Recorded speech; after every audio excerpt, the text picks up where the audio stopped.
ওরে আমার প্রাণ প্রিয় কলিজার টুকরা, ফেসবুকের, ইউটিউবের, টিকটকের বন্ধুরা গো, এই রমজান মাসে কতগুলো রোজা করেছো মাবুদ। এই রোজাদারকে তুমি ক্ষমা করে দিও, তোমার ভালো জায়গা থেকে একটা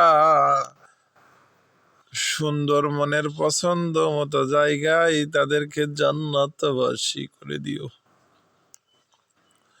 ও মাবুদ গো, যারা পাপী বান্দা, যারা সবসময় মানুষকে হিংসা নিন্দা করে, অবহেলিত করে, পেটে ভাত নাই ভাবের সাথে চলাফেরা করে, তাদেরকে তুমি বিচার করো, তাদেরকে বুদ্ধি দান করো, তারা যেন সচ্ছর ভাবে মানুষকে না ঠগায় কামাই রোজগার করতে পারে।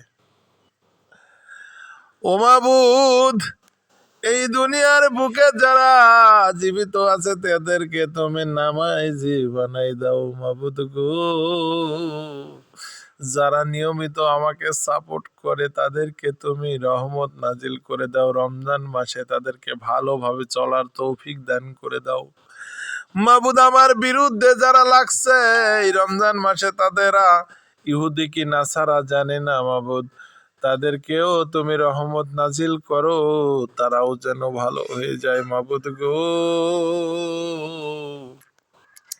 ও মাবুদ, 2 দিনের এই দুনিয়া, 2 দিনেরও নয়, 1 মিনিটের ভরসা নাই মাবুদ। অহংকার ত্যাগগুলো ত্যাগ করে মানুষকে ভালোবাসা তৌফিক দান করো।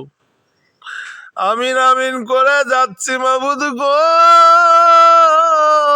মাবুদ, আমি দুখানা হাত তুলে বসে আছি মাবুদ, তোমার এই হাতের উচিলায় ভাই রমজানের পক্ষ থেকে সমস্ত মানুষের গুনাহ মাফ করে ভালো করার তৌফিক দান করে দাও আল্লাহ। ভালো হওয়ার তৌফিক দান করে দাও, সুযোগ করে দাও, হেদায়েত বাড়িয়ে দাও আল্লাহ। শুনেছি নাকি মাহে রমজান মাসে তুমি অনেক মানুষকে, অসহায় মানুষকে সহায় করে দাও আল্লাহ। শুনেছি নাকি তুমি রমজান মাসে সমস্ত পাপীদেরকে পাপ মুক্ত করে দাও আল্লাহ। শুনেছি নাকি শয়তানদেরকে দূরে রাখো।